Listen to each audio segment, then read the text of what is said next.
Salutations maternelles à vous tous, chers auditeurs, spectateurs, internautes, vous tous que nous suivez, nous vous souhaitons la bienvenue à cette catéchèse interactive, une catéchèse de questions-réponses, pas d'enseignement aujourd'hui. Un plaisir de vous retrouver nombreux. Nous sommes avec nos pères spirituels. Il y a le Père Roger que je salue. Bonjour Père Roger. Et bonjour Maman Régine, bonjour à toutes, bonjour à tous. Bonjour à l'abbé Albert Mbolé. Bonjour Maman Régine et bonjour à tous. Maman Christine Bokongo Changa avec nous. Bonjour maman. Bonjour Maman Régine et bonjour à nos pères spirituels et tous les auditeurs. Voilà, comme je l'avais annoncé au début, il n'y aura pas d'enseignement. Nous allons juste recevoir vos questions, les questions qui vous porteront sur les enseignements de cette semaine. On commence par le Père Roger qui va nous faire le bref résumé des enseignements de cette semaine.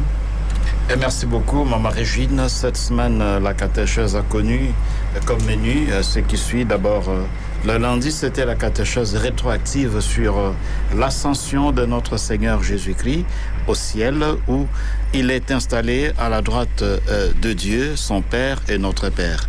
Le mardi, fidèle à notre tradition, c'est-à-dire la fidélité au magistère de l'Église, nous avions réfléchi sur le message du pape Saint François à l'occasion de la 54e journée mondiale de communication sociale, message intitulé « Afin que tu racontes à ton fils et au fils de ton fils ». C'était sur la narration. Le pape nous invite dans ce message à être de bons narrateurs, à narrer des récits, à tisser des récits édifiants qui redonnent l'espérance, qui distillent des valeurs à travers, bien sûr, ce que nous sommes en train de narrer.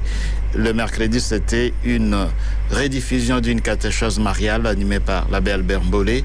Et puis le jeudi, nous avions réfléchi sur les dons de l'Esprit Saint en vue de nous préparer à la solennité de la Pentecôte qui aura lieu dans 2 jours. Voilà un peu ce qu'a été le menu de cette émission, la catéchèse durant cette semaine qui s'achève.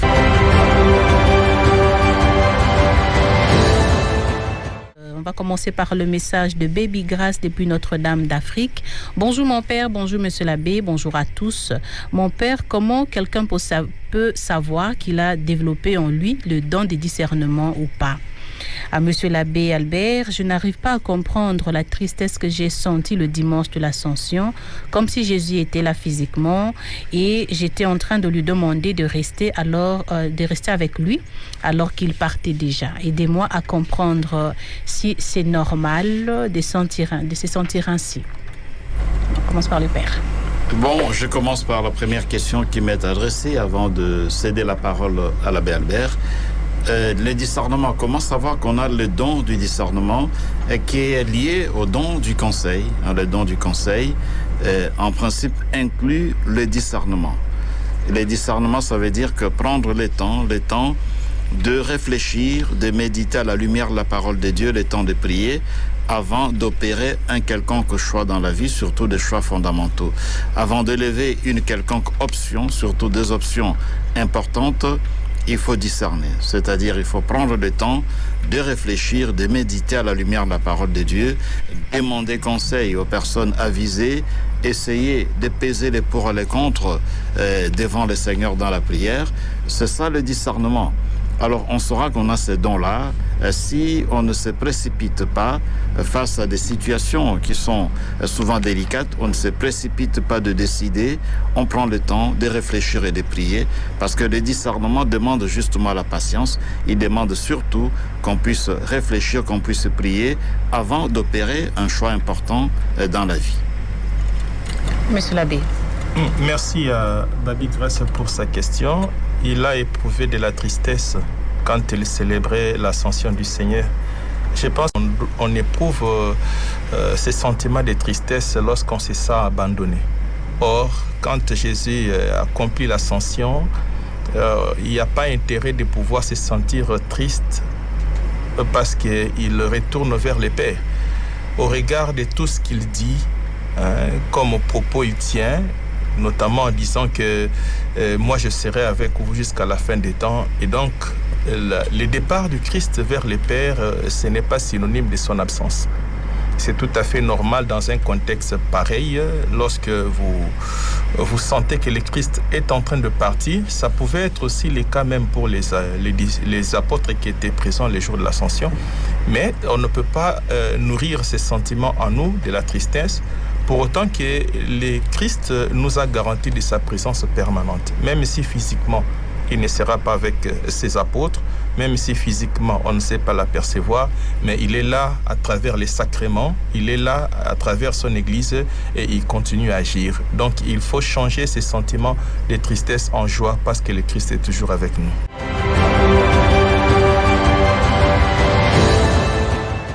Olivier Mondoba, depuis Saint-Ignace. Bonjour Père Roger, bonjour Monsieur l'abbé Mbolé, Maman Régine, Maman Christine. Est-ce que la Sainte Vierge Marie n'était pas morte ou elle était élevée au ciel comme Moïse et Élie? La deuxième question, la synagogue qui se trouve dans la commune de la Gombe, c'est pour nous catholiques ou pour le juif? Voilà des questions. Bon, je commence par la deuxième question. L'abbé Albert prendra la première. La synagogue de la Gombe, Beth Hakov, maison de Jacob, c'est pour les juifs, c'est-à-dire ceux qui pratiquent la religion juive, le judaïsme. Ce sont eux qui y vont en général chaque sabbat, c'est-à-dire le samedi, pour prier. Il y a aussi des services un peu annexes ou connexes, tels que l'école, Beth Hasefer, où étudient les enfants de juifs qui sont à Kinshasa, et aussi la possibilité d'aller prier durant des heures creuses. Et on peut y aller, si vous n'êtes pas pratiquant la religion juive, vous pouvez y aller pour la visite. Quelquefois, j'ai amené des étudiants là-bas pour visiter dans les cadres du cours, mais vous pouvez y aller pourvu que vous demandiez l'autorisation au secrétaire. Il faut passer par le secrétaire du rabbin qui est là. C'est un Congolais et puis il peut vous faciliter la tâche.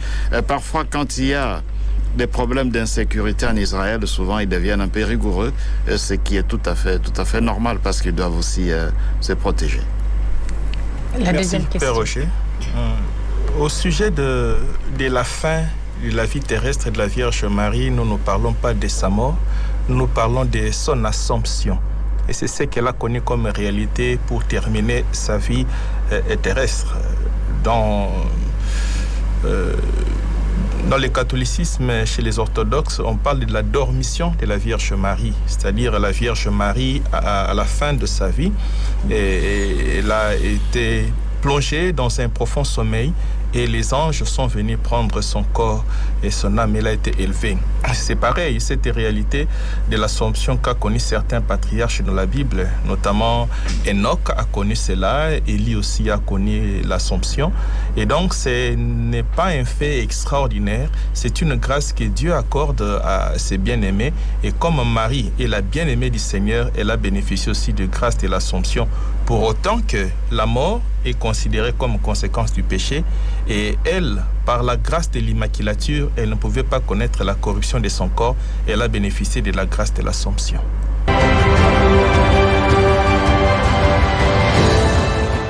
On va répondre à cet appel. Allô? Allô, bonjour Radio Maria. Bonjour. Bonjour à l'abbé Mbolé, bonjour au Père Roger. J'ai juste des deux petites questions à vous poser. Allô? Alors, on vous écoute, maman. Oui, la première, j'aimerais juste avoir une précision. Lorsque l'Église nous parle que Marie a été conçue dès sa naissance, j'aimerais juste avoir vraiment une précision là-dessus. C'est quoi? Ça signifie quoi? Marie a été conçue, choisie dès sa naissance. Et la deuxième, c'est de savoir réussir dans la vie, c'est quoi? Merci. La deuxième question? Réussir dans la vie. Réussir. Dans la vie. Ok, merci. Merci, maman. La première question, Maman Régine, si vous L'Immaculée Conception, une explication sur l'Immaculée Conception. Oui, c'est un dogme, c'est-à-dire une vérité de foi. Ça n'a pas été documenté historiquement. Il n'y a pas eu de caméramens qui ont filmé quoi que ce soit. Ça, c'est notre foi. Et la foi, c'est la foi. Ce sont des vérités de foi. Et quand on fait parler la foi, on se base sur la Bible, on se base aussi sur l'expérience qu'on a des dieux, on se base évidemment sur le magistère de l'Église. Donc c'est depuis 1854 qu'existe ce dogme dans l'Église qui reconnaît que la Vierge Marie est Immaculée Conception, c'est-à-dire dès le premier instant de sa vie, elle a été touchée par une grâce qui est telle qu'elle n'a pas été affectée par le péché originel. Donc le péché originel ne l'a pas atteint, ce qui fait qu'on dit que Marie est Immaculée Conception. Voilà pourquoi dans l'Église, on reconnaît cela à partir même des textes bibliques, parce qu'il y a des textes bibliques qui montrent que Marie n'est pas une créature comme toutes les autres. Déjà le fait que l'archange Gabriel l'a saluée, alors que les anges ne saluent jamais des êtres humains, ça montre déjà que c'est une femme exceptionnelle, une créature exceptionnelle. Souvent, nous le disons, nous le redisons. Si vous lisez la Bible, dès la Genèse à l'Apocalypse, les anges apparaissent aux humains sans les saluer. C'est-à-dire parce qu'ils sont supérieurs aux humains. C'est une autre nature des anges. Ils ne sont pas comme nous. Mais quand Gabriel apparaît à Marie, Gabriel dit à Marie, je vous salue Marie, c'est-à-dire Shalom Léré, Mariam en araméen, donc paix à toi Marie. Et l'archange commence à lui dire des paroles qui montrent vraiment la grandeur de Marie, pleine de grâce, le Seigneur est avec toi. Donc tout ça, ça montre que Marie n'est pas comme nous. Et voilà pourquoi, en vertu aussi de ce que Élisabeth dira d'elle, vous êtes bénie entre toutes les femmes. Ça signifie qu'il n'y a pas de femme qui vaut autant que Marie. Et Marie elle-même le dira dans les Magnificats, toujours dans Luc 1, toutes les générations me proclameront bienheureuse. En vertu de tout ça, pour ne citer que ces quelques passages bibliques, on voit que Marie, qui n'est pas comme nous, c'est une créature humaine bien sûr, mais différente de nous. On le voit dans certains passages bibliques, notamment ce que je viens de citer. Ajouter à cela le fait que dans toute la Bible, on ne montre aucun défaut de Marie. Ça, c'est aussi étonnant parce que quand tu prends les apôtres, même celui qui a pris la place de Jésus, le vicaire du Christ, c'est-à-dire Pierre, a des défauts qu'on voit dans la Bible. Jean a des défauts, Jacques a des défauts, Matthieu a des défauts. Donc presque tous les apôtres de Jésus, on nous révèle leurs faiblesses, leurs péchés. Mais la Bible, nulle part, ne montre un scénario où on voit Marie dans une position de faiblesse, telle qu'on pourrait dire, bon voilà, Marie aussi commettait des péchés comme nous. En tout cas, la Bible préserve Marie. La Bible elle-même laisse Marie immaculée. C'est ça en fait. C'est rare de trouver dans la Bible des personnages qui sont clean. C'est-à-dire, dans la Bible, plutôt dont aucun défaut n'est mentionné dans la Bible. C'est vraiment difficile. Même Paul de Tarse, on sait ce que Paul a fait. Mais quand vous prenez Marie, des évangiles jusqu'à l'Apocalypse, en passant par les lettres de Paul, on parle d'elle sans faire allusion à un défaut quelconque qui caractérisait sa vie. Donc la Bible déjà garde Marie comme une personne immaculée, sans tache. Et le pape n'a fait que confirmer cela à travers le dogme de l'Immaculée Conception. La deuxième question, réussir dans la vie, c'est quoi, monsieur l'abbé? Pour réussir? Réussir, c'est quoi dans la vie? Pour réussir dans la vie? Non, réussir. C'est quoi réussir dans la vie? Quand on dit j'ai réussi dans la vie, c'est quoi? Ah, ben c'est compliqué de pouvoir d'ailleurs proclamer cela, définir cela, réussir dans la vie en quoi? On a réussi après un examen, une session. Oui, on peut aussi parler de la réussite d'un examen, la réussite d'une session, la réussite d'un projet, la réussite d'un programme, et ainsi de suite. Il y a beaucoup de réussites dans la vie qui vient évidemment après une épreuve, après un examen.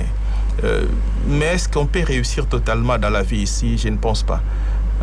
On peut réussir dans un aspect de la vie, mais dans un autre, il y a encore des obstacles, il y a encore des difficultés. Donc la réussite de la vie, c'est utopique.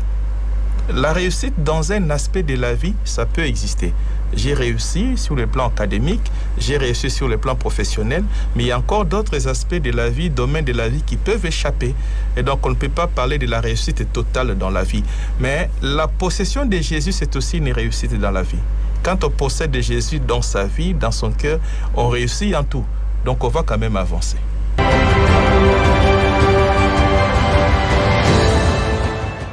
On va prendre quelques questions des Djogi. Samuel, la première, à part le 7 dons de l'esprit, y a-t-il d'autres dons? Deuxième, quelle est la différence entre charisme don et don du Saint-Esprit? Et on va d'abord répondre à ces 2 questions. C'est vrai qu'on l'a dit hier, il y a d'autres dons parce que l'Esprit Saint est plein de dons. Il nous donne beaucoup de dons et les chiffres 7, c'est juste indicatif parce que c'est les chiffres de la perfection, de la plénitude. En exégèse, on dit, surtout chez Jean par exemple, que les chiffres 7, c'est les chiffres de la plénitude, perfection et plénitude messianique. C'est-à-dire les dons messianiques sont souvent exprimés par les chiffres 7. Si vous prenez l'évangile de Jean, il y a 7 signes, c'est-à-dire 7 miracles que Jésus accomplit dans cet évangile. C'est le symbole de la perfection et plénitude messianique. Alors, c'est normal que pour le don de l'Esprit, on parle de 7 dons en partant du livre de la Bible grecque de la Septante. Isaïe 11, de 1 jusqu'à 3. Il y a 7 dons de l'Esprit. Ça montre que c'est indicatif. Mais il y a d'autres dons, ce qu'on appelle notamment les charismes personnels. Certainement, l'abbé Albert qui répondra à la deuxième question va certainement aborder cela. Il y a des dons personnels que l'Esprit donne à certaines personnes, ce qui fait qu'on ne peut pas dire qu'il n'y a que 7 dons de l'Esprit. Il y en a beaucoup.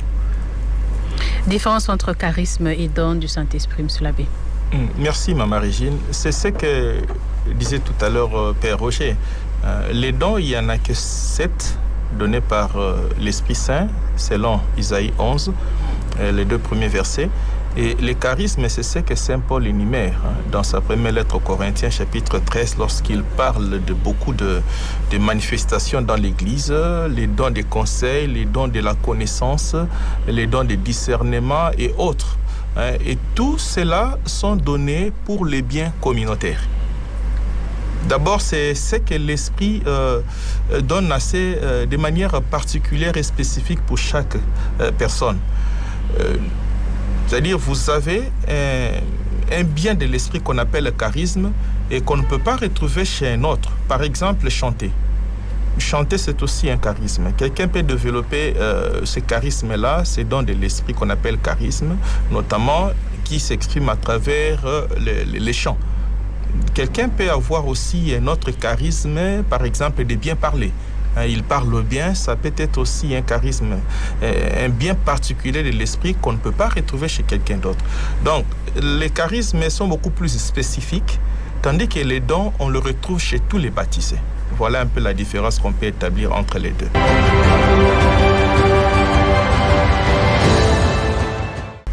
Troisième question, pourquoi beaucoup de personnes aiment et veulent avoir le don de parler en langue, glossolalie, xénoglossie?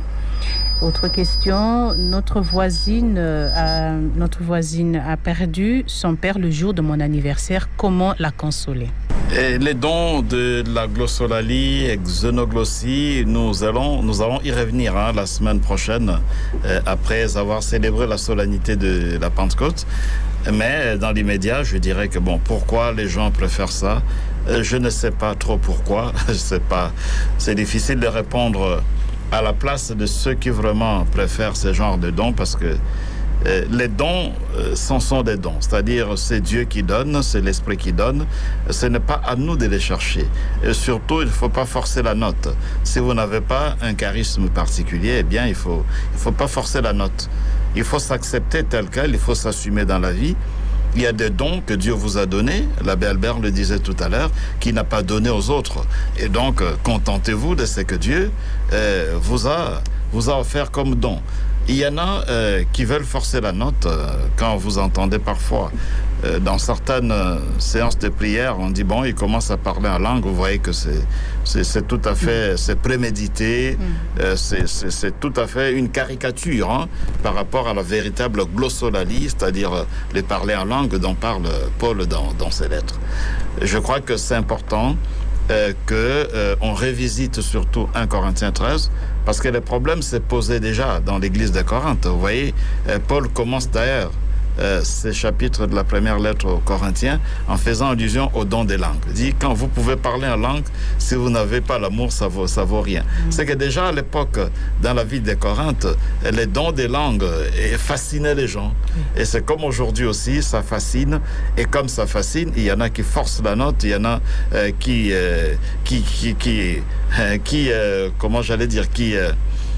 s'amusent à parler en langue, mais c'est pas la langue comme telle de l'esprit, mais plutôt des mots qu'il a pris peut-être d'un dialecte ou quoi pour impressionner les gens.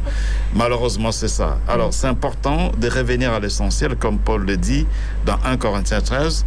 Il faut absolument savoir que c'est l'amour qui est plus important. Heureusement que l'amour, c'est un fruit de l'esprit. Et ce fruit de l'esprit est engendré par le don de l'esprit. Les dons qu'on a engendrent entre autres l'amour. Et donc, il est normal que chacun de nous puisse redécouvrir le fruit de l'esprit par excellence, c'est-à-dire l'amour.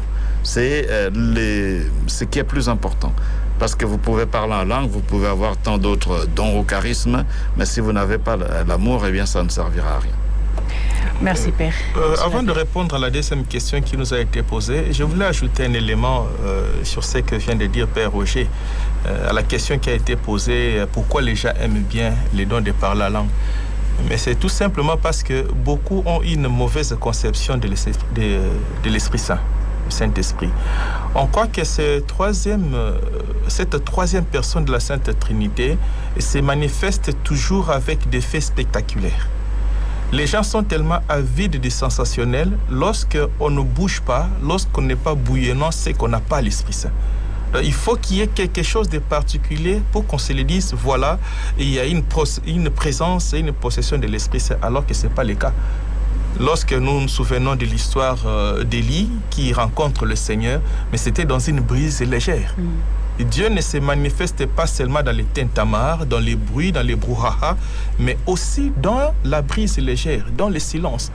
Donc si on doit se fier le fait qu'il y ait des faits spectaculaires pour garantir ou encore affirmer la présence de l'Esprit Saint, c'est vraiment une erreur. Et à la deuxième question, consoler quelqu'un qui vient de perdre son père le jour de son anniversaire, c'est entourer cette personne de sa proximité. La proximité, faire comprendre à la personne que ça peut arriver. Ça fait partie des réalités de la vie. C'est très difficile, mais ça arrive. Moi, je connais, il y a des confrères prêtres, les jours de son ordination, on lui annonce le décès de son papa ou d'un membre de la famille, peut-être sa maman aussi. C'est difficile, mais qu'est-ce qu'il faut faire? Il faut faire, mais il faut accepter cela. La mort, c'est le chemin de tout le monde, ça arrive. Pourquoi cette coïncidence le jour de ton anniversaire? C'est une coïncidence. C'est une simple coïncidence, il n'y a pas à cogiter, il n'y a pas à s'imaginer quoi que ce soit. Il faut accueillir, cela est arrivé. Malheureusement, ça arrive le jour de son anniversaire. Beaucoup de courage.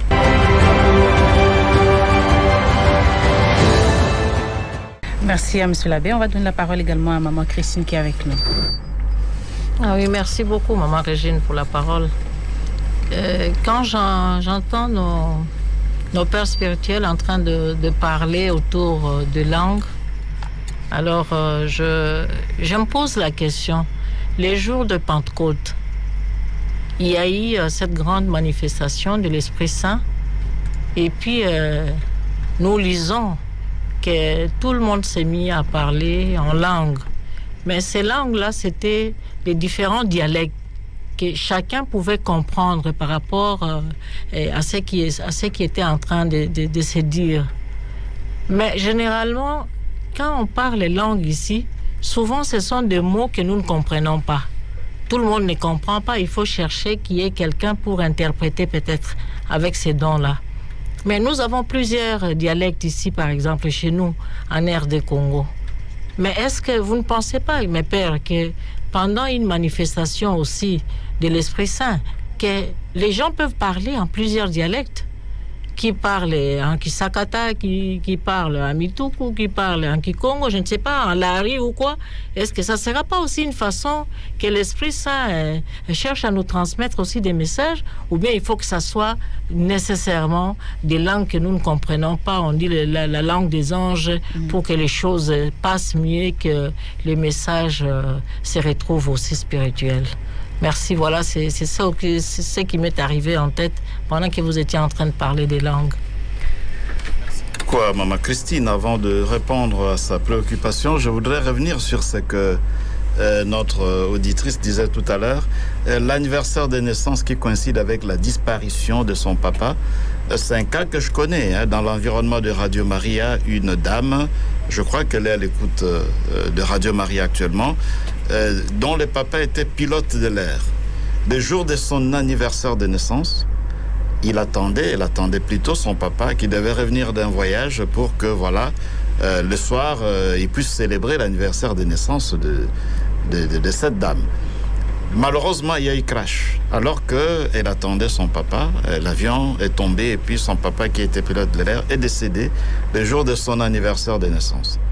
Finalement, une fois on en parlait, j'ai dit, mais dans tous les cas, il s'agit de la célébration de la vie. C'est-à-dire, si l'anniversaire de naissance coïncide avec la mort d'un être cher, votre papa, votre maman ou quelqu'un d'autre qui vous est proche, ce jour-là, vous célébrez la vie doublement. Vous célébrez la vie comme naissance dans ce monde et vous célébrez aussi la vie comme naissance au ciel. Parce que pour nous, en fait, la mort n'existe pas. La mort, c'est un retour au Père. C'est ce qu'on a célébré d'ailleurs dans l'ascension du Seigneur. On a réaffirmé notre foi en la résurrection en disant que à la fin de notre vie, nous ne mourrons pas, mais nous passons de cette vie à la vie éternelle. Donc, mourir, c'est une nouvelle vie qui commence, une nouvelle naissance au ciel. Anniversaire de naissance et anniversaire de la mort, ça veut dire qu'il faut célébrer la vie doublement. La vie comme naissance dans ce monde et la vie comme naissance au ciel. Maman Christine parle d'un phénomène très important. Je sais que la semaine prochaine, quand nous allons animer des catéchèses sur les dons de l'esprit, ou le fruit de l'esprit, ou la Pentecôte, beaucoup de gens poseront la même question. Et dans Acte 2, lorsque l'esprit descend sur les apôtres, les 12 apôtres, il commence à parler en langue. Et les gens les comprenaient sans interprète. Ce don est différent du don dont parlera Paul dans ses lettres. C'est-à-dire des gens qui parlent en langue comme langue de l'Esprit Saint, avec un interprète qui doit traduire pour que les auditeurs puissent comprendre ce qui est dit. Mais le jour de la Pentecôte, il n'y a pas d'interprète. Chacun le comprenait dans sa propre langue et ce don-là est différent. C'est ce qu'on appelle la xénoglossie, le don de parler des langues étrangères sans les avoir apprises. Tandis que ce dont parle Paul dans ses lettres, ce dont parlait tout à l'heure l'abbé Albert, c'est la glossolalie, le don de parler la langue du Saint-Esprit. Ça devient souvent dans des moments de prière, à condition que ça soit authentique. Quelqu'un se met à parler en langue de l'esprit et puis il faut qu'il y ait un interprète qui traduit. Mais la xénoglossie, c'est un autre don, quelqu'un qui parle une langue qu'il n'a jamais étudiée et ceux qui connaissent la langue le comprennent sans interprète. Alors, au niveau de l'exégèse biblique, c'est un phénomène, pour autant que je sache, unique. Ce qui s'est passé dans Acte 2. On n'a pas retrouvé ça ailleurs. Maintenant, au niveau pratique, en essayant de consulter l'une ou l'autre source crédible, il y a des témoignages des gens qui disent qu'il est arrivé que pendant la prière, ils puissent dire des paroles dans une langue qu'il n'a jamais étudiée, que lui-même ne comprend pas, mais en parlant, le message a été perçu par quelqu'un qui est dans l'assemblée et qui connaît cette langue. Alors, pour être plus pratique, c'est quoi? Par exemple, dans une séance de prière, c'est ça ce qui m'a été rapporté. Ça, c'est des expériences pratiques, surtout dans le cercle de renouveau catholique, renouveau charismatique catholique. Donc, quelqu'un est en train de prier et puis on lui donne un message pour quelqu'un qui parle, par exemple, le Chiluba. Mais lui, il n'a jamais étudié les Chiluba. Alors, du coup, il se met à parler en Chiluba. Lui-même ne comprend pas ce qu'il dit, mais celui à qui est destiné les messages et qui parle les Tshilouba comprend. Donc lui-même, il ne comprend pas ce qu'il a dit, mais le message est perçu par quelqu'un qui connaît les Tshilouba qui est dans la salle. C'est ça, c'est ce qu'on appelle la xénoglossie. Et il paraît que ça arrive, hein. Parfois quand on prie, il se peut qu'on se met à parler en une langue qu'on n'a jamais apprise, mais le but est qu'il y a un message qui est adressé à quelqu'un qui est dans la salle et qui connaît cette langue-là. Alors toi qui es en train de prier, tu ne connais pas ça, mais l'Esprit te donne de parler dans cette langue pour que le message soit perçu par celui qui connaît la langue qui est dans la salle.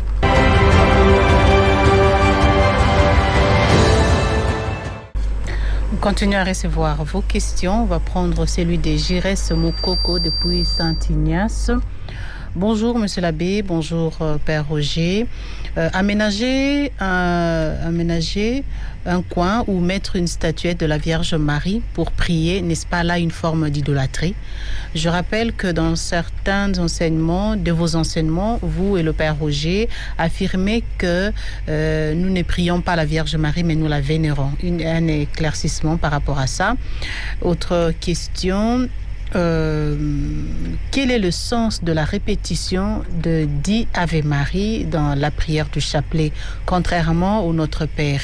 Est-ce que c'est parce que la Vierge Marie a peu de puissance qu'il faut insister? Voilà les deux questions de Giresse Mokoko. Nous ne désaffirmons pas ce que nous avions dit avec le Père Roger concernant l'emplacement des images et vous mettez à prier, surtout l'image de la Vierge Marie.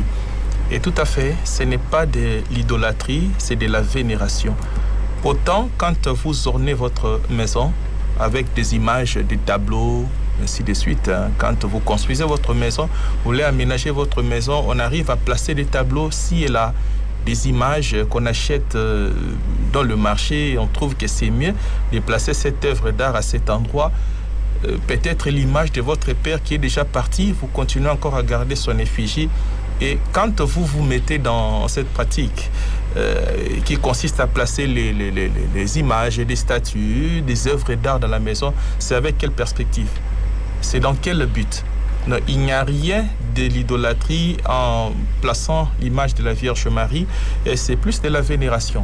Parce que cette image qui se trouve en face de moi, ça me fait placer dans un autre contexte, ça pousse mon esprit à me retrouver dans une autre dimension spirituelle. Je sais que c'est l'image de la Vierge Marie qui est en face de moi. Je me souviens qui elle est. La Vierge Marie, c'est qui? Cette image-là me fait penser à un personnage extraordinaire dans ma vie de foi. La Vierge Marie. Et j'ouvre ma Bible, on me parle de la Vierge Marie, qui elle est. Donc ça me plonge, ça me met dans une dimension spirituelle trop élevée. Et je ne peux pas ne pas placer cette image-là en face de moi parce que c'est comme un tremplin qui me permet de pouvoir atteindre les réalités spirituelles. Donc il n'y a rien de l'idolâtrie lorsque je me mets en face d'une image. C'est une représentation et qui me rappelle simplement un personnage spirituel et ça me met dans une attitude de prière. Je suis en communion spirituelle. Pas physique, mais spirituelle, avec la personne qui est représentée à travers cette image, si c'est le cas de la Vierge Marie. La répétition des 10 Ave Marie, Père Roger. Bon, je vais essayer de répondre à cette question-là. 10 Ave Maria, il faut situer ça dans les contextes. C'est-à-dire que le chapelet est né dans un contexte où les moines, notamment les dominicains, étaient habitués à prier, la prière des heures, la liturgie des heures, comme tous les consacrés d'ailleurs, et même aujourd'hui beaucoup de chrétiens qui ne sont pas dans des couvents mais prient la liturgie des heures. Et vous savez qu'il y a 150 psaumes. Voilà pourquoi ceux qui ne pouvaient pas prier les psaumes qu'il y a dans la liturgie des heures, parce qu'ils n'avaient pas étudié, ils priaient plutôt les chapelets. Et les chapelets, comme rosaire, avaient à l'époque 150 Ave Marie. Ça nous rappelle les 150 psaumes de David. C'est ainsi que les chapelets ou les rosaires étaient appelés les psaumes des pauvres. Alors que des gens érudits qui connaissaient les latins priaient les psaumes en latin, ceux qui ne connaissaient pas les latins se contentaient de prier les Ave Marie jusqu'à 150, parce que il y a aussi 150 psaumes, dont 150 Ave Maria. Ça, c'est un peu le contexte. Alors maintenant, 10 Ave Marie, 5 Ave Marie, 3 Ave Marie, en fait, c'est pas cela qui compte. Parce que ce qui compte, c'est la qualité de la prière. C'est pas la quantité d'Ave Marie, mais la qualité. Mais ce qui est important encore, et ça, tout le monde doit le savoir, c'est que les chapelets ne comprennent pas que les Ave Maria. Il y a des mystères annoncés chaque fois qu'on prie la série des 10 chapelets, et ces mystères-là sont beaucoup plus importants. Parce que ces mystères nous permettent de méditer la vie du Christ. En fait, les chapelets, c'est la méditation de la vie du Christ avec Marie. C'est ça un peu la bonne définition du chapelet. Il ne faut pas se laisser attirer seulement par des Ave Maria récités successivement, mais les mystères qui annoncent chaque série de 10 Ave Maria. Et c'est là qu'on voit la dimension christologique de la prière du chapelet. Et tous les mystères sont des mystères christologiques. Nous avons l'habitude de prier 200 Ave Marie, 20 mystères, et si vous nous suivez régulièrement, vous comprendrez que sur les 20 mystères qui forment le 200 Ave Maria, 18 mystères se réfèrent directement au Christ. Il n'y a que 2 mystères qui se réfèrent à la Vierge Marie, sans exclure le Christ. C'est l'Assomption de Marie au ciel, mais qui fait monter Marie au ciel, c'est Jésus. Et puis à la fin, il y a aussi le couronnement de Marie au ciel, qui les couronne, c'est toujours Jésus. Mais tous les autres mystères font explicitement allusion à Jésus-Christ. Donc, le centre de la prière du chapelet, ce n'est pas les Ave Maria, mais c'est le Christ. Parce que chaque série de 10 Ave Marie est précédée par des mystères. On peut dire, bon, premier mystère joyeux, l'archange Gabriel apparaît à Marie. Pourquoi? C'est pour annoncer la naissance de Jésus. Deuxième mystère joyeux, la visitation. Marie rend visite à Élisabeth. Qu'est-ce qui se passe? À la salutation de Marie, l'enfant tressaille d'allégresse parce que, justement, le Messie est arrivé dans la maison de Zacharie. Troisième mystère joyeux, la naissance de Jésus. Quatrième mystère joyeux, la présentation de Jésus au temple. Cinquième mystère joyeux, Jésus est retrouvé au temple. Donc, vous voyez, c'est le Christ qui est au centre de la prière chapelet, du chapelet, et non pas les Ave Maria.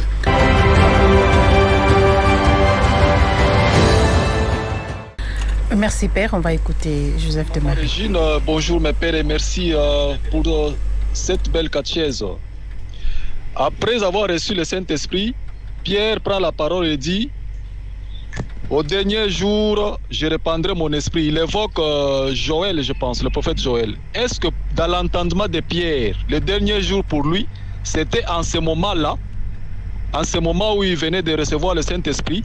Ma deuxième question. Apparemment, l'imposition des mains dans Acte 8, 14 à 17 et Acte 19, 1 à 7 n'est pas, dont il est question ici, n'est pas du tout pour invoquer le Saint-Esprit sur ces gens, mais plutôt cette imposition des mains relève d'une pratique occasionnelle destinée à remédier à une anomalie imprévue à ce temps-là, mes pères. Pour terminer, existe-t-il une grande Pentecôte et une petite Pentecôte? Et si oui, quelle est la différence entre les deux? Merci beaucoup, mon père. Pour le moment, je m'arrête là. Merci, Joseph. Bon, je vais essayer de commencer et puis la belle-mère va me compléter. Lorsque on parle des derniers jours, ce n'est pas chronologique. C'est les kairos, c'est-à-dire le temps dans sa dimension théologique, les temps comme le moment où il y a irruption du Messie dans l'histoire.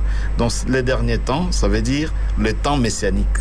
Et ces temps-là, on ne peut pas compter ça, on ne peut pas les quantifier en jours, parce qu'il n'y a que Dieu seul qui sait jusqu'à quand cette période va continuer. Les temps que nous vivons, c'est les temps messianiques. C'est ça les derniers jours, c'est-à-dire le Messie est déjà venu, il est parti, et les temps messianiques a comme caractéristique aussi le don de l'Esprit. Le Messie donnera l'Esprit, c'est ce qu'Isaïe a dit, et je crois que c'est repris dans les discours de Pierre, dans les actes des apôtres. Donc c'est par rapport au temps messianique. Ce temps-là continue. C'est un kairos. On ne peut pas quantifier ça, parce qu'il n'y a que Dieu seul qui sait jusqu'à quand ça va durer. Monsieur l'abbé. Merci, Père Roger.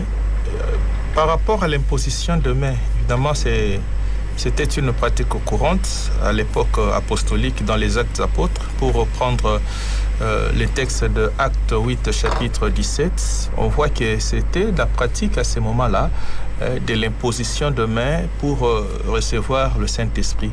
N'oublions pas que nous sommes à l'époque apostolique. Et cette pratique qui continue jusqu'à aujourd'hui, pendant les ordinations sacerdotales, on voit que les papes, les évêques imposent les mains pour la consécration du prêtre.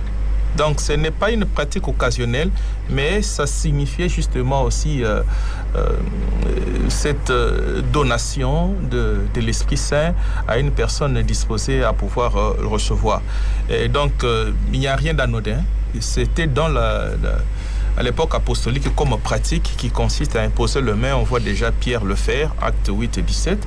Il impose les mains et la personne reçoit l'Esprit Saint comme dit les textes. Alors Pierre et Jean se mirent à leur imposer les mains et ils recevaient l'Esprit Saint. Donc cela est bien collé. L'Esprit Saint est reçu à travers l'imposition de mains, pour autant qu'il y a ce que nous disons dans l'Église catholique, la succession apostolique. Et on le voit déjà à travers les sacrements de l'ordre, comment est-ce que cet esprit est transmis, même pour le baptême. Les prêtres imposent de main, les jours de la confirmation aussi, les prêtres imposent de main. Raison pour laquelle il est interdit, quand il y a la pratique de l'effusion, que celui qui va passer à cette expérience, qu'on lui impose les mains sur la tête. On ne pose pas les mains sur la tête parce qu'il lui a été déjà imposé les mains sur la tête pour recevoir l'Esprit Saint les jours de son baptême ou les jours de la confirmation. On impose les mains sur les épaules pour justement se souvenir de la grâce déjà reçue les jours du baptême de l'Esprit Saint.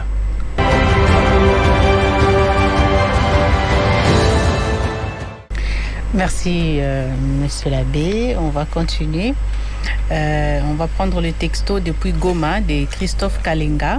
Il y a une question, je crois, qui est restée, la dernière. Il y a une question qui est restée petite, pour compléter, Monsieur l'abbé. Voilà. C'est très important ce que dit Monsieur l'abbé, parce que il a parlé de la succession apostolique. Vous voyez, c'est Philippe qui évangélise Samarie et il a baptisé. Mais pour que l'Esprit Saint descende sur ceux qui étaient baptisés, il a fallu que Jean et Pierre arrivent en Samarie. Ça veut dire qu'ils représentent un peu les évêques aujourd'hui. Parce que dans l'Église catholique, nous pouvons baptiser, mais le sacrement de la confirmation, au cours duquel l'Esprit descend sur celui qui est confirmé, est réservé à l'évêque. C'est l'évêque qui vient imposer les mains pour qu'on reçoive les dons de l'Esprit durant le sacrement de la confirmation. C'est ce qu'on voit en fait dans Acte 8. Philippe baptise, mais il n'impose pas les mains pour qu'ils reçoivent les dons de l'Esprit. Ce sont les apôtres qui viennent, et aujourd'hui, les successeurs des apôtres sont justement les évêques. On comprend pourquoi dans l'Église, le sacrement de la confirmation est réservé justement aux évêques qui peuvent évidemment déléguer le curé au cas où il est empêché. Monsieur l'abbé, grande Pentecôte et petite Pentecôte, j'ai pensé à ce que tu disais tout à l'heure. Est-ce qu'il y a des dons qui sont plus importants que d'autres? Il n'y en a pas. Il n'y en a pas. Et donc, il n'y a pas de grandes Pentecôtes et petites Pentecôtes. Parce que dans la Pentecôte, ce sont les dons de l'Esprit qu'on reçoit. Et donc, dire qu'il y a une grande Pentecôte et petite Pentecôte, c'est comme ce qui dirait il y a des grandes manifestations de l'Esprit et des petites manifestations. Il n'y en a pas. Il n'y en a pas. Toutes les manifestations de l'Esprit se valent. Comme qui dirait tous les dons de l'Esprit, tous les charismes que donne l'Esprit se valent.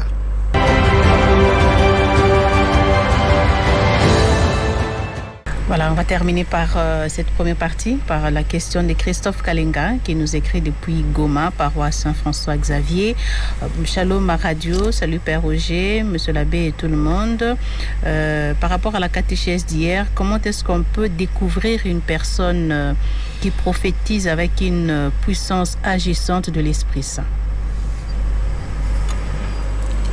En fait, merci beaucoup à notre Christophe, notre auditeur qui nous pose cette question.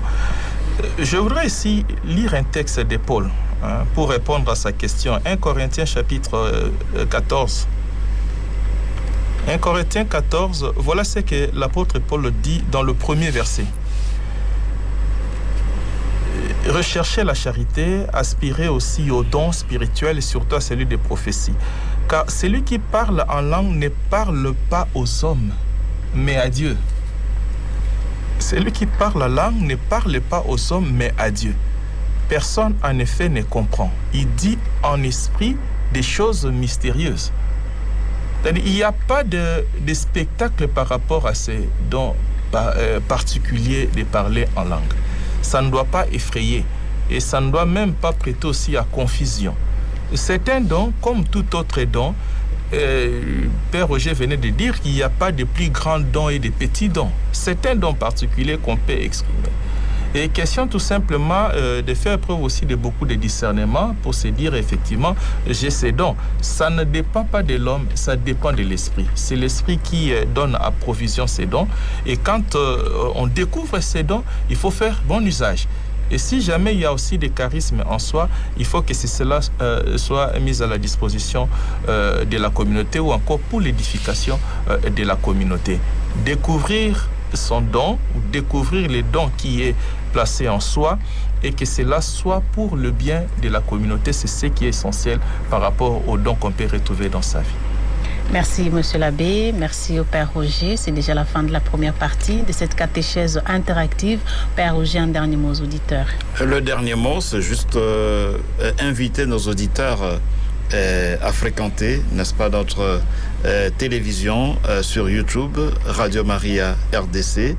Il y a déjà beaucoup d'abonnés, un bon nombre, plus de 100 abonnés déjà dans l'espace de 48 heures. Je crois que c'est un nombre qui va augmenter au fur et à mesure que nous continuons à enrichir cet espace, parce que beaucoup ont réclamé cela. Ils suivent cette émission, la catéchèse à travers la radio, mais ils avaient besoin des images aussi. Voilà pourquoi, pour répondre à votre besoin, nous avons nos frères caméramens, notre frère Paulin. On ne cite pas toujours le nom des caméramens, mais aujourd'hui, on les cite, Paulin et Nerville, je crois, qui sont là pour nous aider à médiatiser en images cette émission, la catéchèse, et ils le feront autant que faire se peut. Essayez de voir, parce que vous allez découvrir la beauté, n'est-ce pas, de ces cadres, comment ils l'ont embelli. C'est très important de voir aussi en image la radio de la Vierge Marie, comment elle se présente à travers YouTube. Merci, mes pères, pour votre disponibilité à répondre aux préoccupations de nos auditeurs. Merci également à Maman Christine qui est avec nous. Merci à toute l'équipe technique qui nous a accompagnés. Merci à vous, chers auditeurs, d'avoir participé à cette catéchèse interactive. Radio Maria, Likabo ya Mamo pour la Ecclesia.